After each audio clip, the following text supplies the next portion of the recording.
sa mga kaigsunan, maayong buntag atong daygon ug salamatan ang Dios ning makamangatak na kabuntagon sa laing pribilehiyo na usab nga nakahimo na sab kita sa pagtuon sa imong pulong. Na mga igsunan sa makausa maayong buntag sa tanan. Give thanks to the Lord for He is good.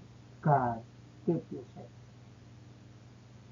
May the Lord Almighty remove the obstacle from your life and blesses you with vigor and patience. Mga kaigsunan, ang ato karong nga pagtuon ang adlaw December 7 o ang pagtuon natin so nakasentro sa libro sa ikaduhang Korinto kapitulo 9 10, 11 o 12 mga kaigsunan. I hope na human sa ato ang pagtuon ako sa mong dasigon sa pagbasa sa ikaduhang Korinto kapitulo 9, 10, 11 o 12. Kaya kining atong programa igsoon, it is a Bible reading, 1-year Bible reading plan, January to December. O kita igsoon, December 7, ang ikaduhang Korinto, o ang atong pagtuon mo tapos ni sa December 31 sa kinalasang libro gayod mo ang libro sa pinadayag mga kaigsunan. Padayon ta. Ang ikaduhang Korinto 9 ngadto sa 12 ato ning gitaytulan igsoon og bisan sa kalisod ang Ginoo maga panalangin mga kaigsunan. Bisan sa kalisod ang Ginoo maga panalangin. Sa dili pa ta mo padayon alang pagtuon sa mga punto, ako ta manghingon sa pagdungo sa imong ulo magamputang. Daghang salamat Ginoo sa dakong kahigayunan nga nakahimo na sa kunis pagtuon sa imong pulong. Tuguti o Dios, ako ikaw ang hangyoon ning tagnas kabuntagon nga ikaw magapanalangin sing labi na gyud sa matag usas kanamo sa panimalay nga among girepresentahan samtang kami magapamalandong sa imong pulong. Amo kining masabtan labas tanan among makinabuhian sa inadlaw-adlaw nga among pagkinabuhi samtang nagapaabot sa imong ikaduhang pag-ani. Salamat Ginoo sa imong pagtubag sa imong pag-ampo, gisalit na mo gitugin ang tanan sa ngalan ug gahom ni Hesus. Amen. Unang punto mga kaibigan, atong pagtuon sa atong morning devotional, ang gasa sa Ginoo. Gasa sa Ginoo. Mao'y gamhanang paagi sa paghatag o pagpanalangin. So, sa ikaduhang Korinto, kapitulo 9, versikulo 6 ngadto sa 7, dinhi nga mga punto igsoon gipakita ni Pablo ang prinsipyo sa paghatag. Ipakita ni Apostol Pablo ang prinsipyo sa paghatag. Isa daw prinsipyo sa paghatag ngayon, dili lang sa material nga buta.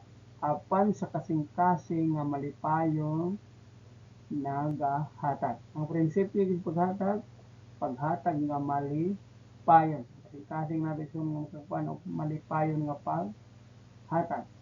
Kini nga mensahe ni Apostol Pablo nagtudlo sa mga tao nga ang maghatag dili tungod kay kinahanglan.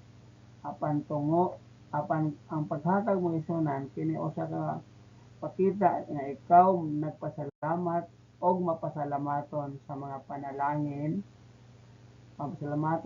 panalangin nga gihatag sa Ginoo na angkon nato gikan sa Ginoo mga kaigsunan.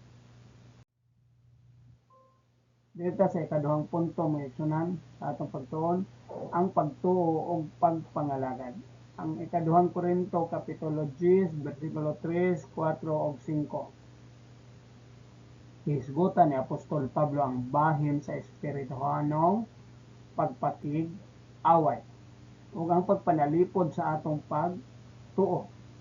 Ang mga Kristohanon kinahanglan nga maghimo og espirituhanong ang mga Kristohanon kinahanglan maghimo og espirituhanong mga lakang aron mapadayon ang atong kalig-on sa Ginoo. Kalig-on sa Ginoo.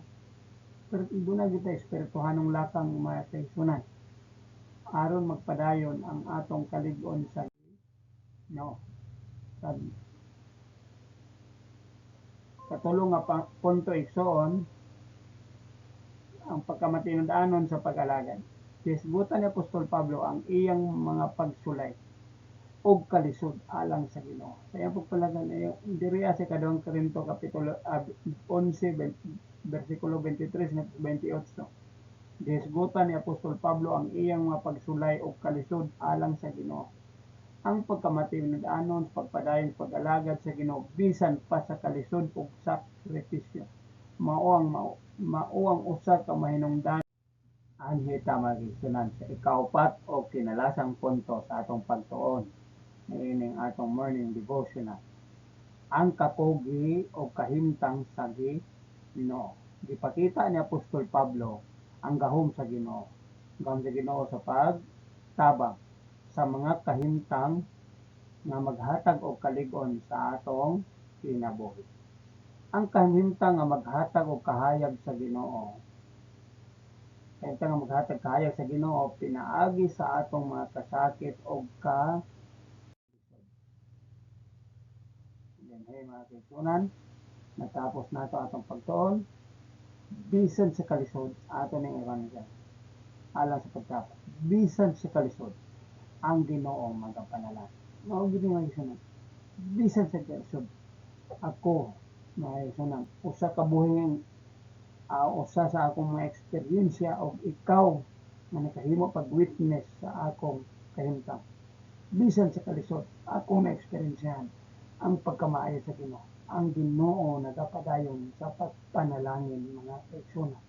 Ato ning tapuson pinaagis pagampo magabutad akan salamat Ginoo sa kalampusan sa among pagtuon niining matawag nga na sa kabuntagon akong gihangyo sa kinasingkaling ni Dios. Sa gihapon ikaw magapadayon sa pagpanalangin labi na gyud sa mga nagbiyo niini ang panimalay nga ilang girepresentahan magkapadawon og kalipay og kalinaw kaliwala sa daghang pagsulay sa among kinabuhi.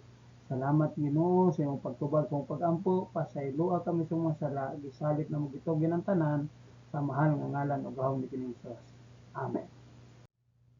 Mga kaigsunan, ang Salmo 118:24 nag-ingon, "This is the day which the Lord hath made. We will rejoice and be glad in it." Daghan kayong salamat o ang Dios may magapanalangin kanatong tanan. Bye-bye.